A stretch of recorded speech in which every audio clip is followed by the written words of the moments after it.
Hello and welcome. My name is Luke Bobo, and I will be your host on this episode of The W. Rebuilt is the story of Jeremy McMillan, a roofer whose life and faith in God was transformed after a near-death experience at 21 years old. With me today is Travis Lowe, senior pastor of Crossroads Church in Bluefield, West Virginia. Travis, thank you for being here. Thank you. Great to be here. So let's begin with a softball type question.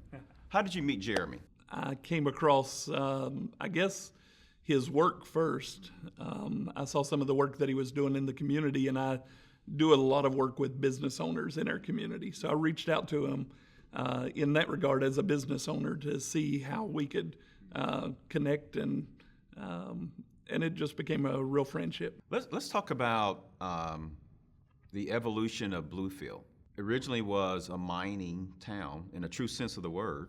Yeah, it was considered the gateway to the coal fields. So Bluefield itself doesn't have any coal, but a lot of that's seen some damage or been run down. So part of Jeremy's work is kind of this restoration work, and we're actually seeing a large increase in tourism and kind of people wanting to come to the area. And to have somebody whose purpose is to secure the foundations, the structures, in a community like that is a real asset. When you said restoration, I thought about God created a good world, Genesis 1 and 2, and now God is calling his people to be those that repair, right, or restore. In our churches, maybe even in our theology, we've created such a divide between spiritual and physical. Sure. That concept is a little bit hard for us to understand, but if you look at the Bible, it wasn't for them.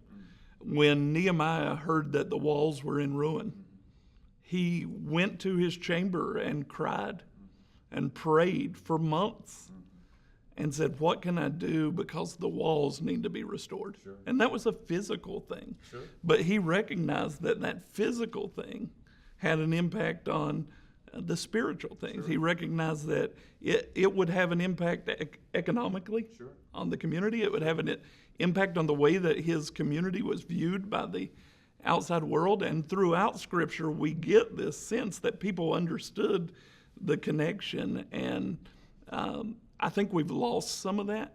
I think you see in Jeremy's smile and his laugh about, loving people and putting roofs on their houses, this understanding, sure, of that relationship. Who would not want a roof over their heads? Right. Right? You're talking basic needs. The home would fall under the idea of shelter and security. And you think of someone who, for much of his life, struggled to find approval. Mm-hmm. And when he found that approval in God, he's found this purpose to where he comes into people's lives and he provides this sense of shelter. Let's go back to his work in the mine, and that being in many ways part of the reason why he started this business. Can you share just a little bit of the backstory?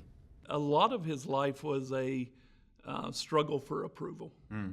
He told me that he purposed in himself when he worked at the mines that he was going to be the hardest worker there. When he left and started the business, his boss told him that he could never be successful, that he would never do anything, that he would never make it. And those were words that he had heard time and time again throughout his life. Sure. One of the things that he said in the video is that we don't have to find approval from men. I wonder how many of us, if we were asked, what is your purpose, if we could say it in 4 or 5 words like he did. That's what I love about this film. It's so simple and profound. He wants to love people and put a roof over their head. Yeah, one of the things that he's known for, there's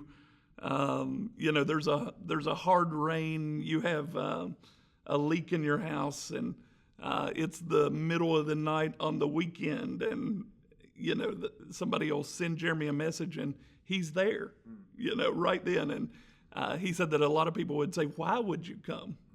And he just says, "That's what I do." I guess we shouldn't be too surprised because I think he says in the film, the church is not the building, the church is the world. There's no separation in Jeremy's mind between like sacred and secular. Sure. This is life, and his relationship to God and his relationship to people are very connected, and so that relationship with God goes with him everywhere that he goes. Travis, thank you so much for being here, and thank you for filling in some of the gaps with Jeremy's life and his work ethic, and I'm sure our audience shares my thanks. Yeah, it's my pleasure. Thank you so much. And thank you to the audience for joining us on this episode of The W.